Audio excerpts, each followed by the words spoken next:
पाण्याचा प्रश्न पेटताना आपण कित्येकदा आपल्या उघड्या डोळ्यांनी पाहिला आहे. मात्र तरीही पाण्याच्या प्रश्नासंदर्भात संबंधित विभागातील प्रशासन बेफिकीरच असल्याचं दिसून येत आहे. या समस्येला धुळे तालुक्यातील कुसुंबा गाव देखील अपवाद नाही. धुळे तालुक्यातील कुसुंबा गावातील कळंबेश्वर बिलाटी येथील आदिवासी बांधव आजही विविध सोयीसुविधांसाठी वंचित असल्याचे सांगितले जात आहे. येथील आदिवासी बांधव ग्रामपंचायतला नित्यनेमाने घरपट्टी, पाणीपट्टी व आदी कर भरत असतात.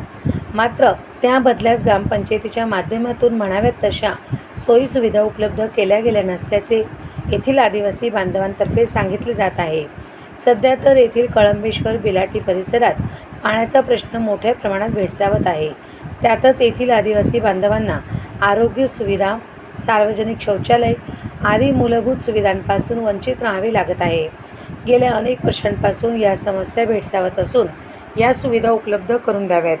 या मागणीसाठी आदिवासी बांधवांनी संबंधित कुसुंबा ग्रामपंचायतीवर धडक मोर्चा काढून संबंधित प्रशासनाला या संदर्भाचे निवेदन सादर केले. तसेच याची दखल घेत ग्रामपंचायतीने आंदोलनकर्त्यांच्या मागण्यांवर गांभीर्याने विचार करून येत्या 8 दिवसात या सर्व समस्यांवर योग्य तो मार्ग काढला जाईल असे आश्वासन यावेळी देण्यात आले. या प्रसंगी आदिवासी महिला पुरुष बांधव मोठ्या संख्येने उपस्थित होते.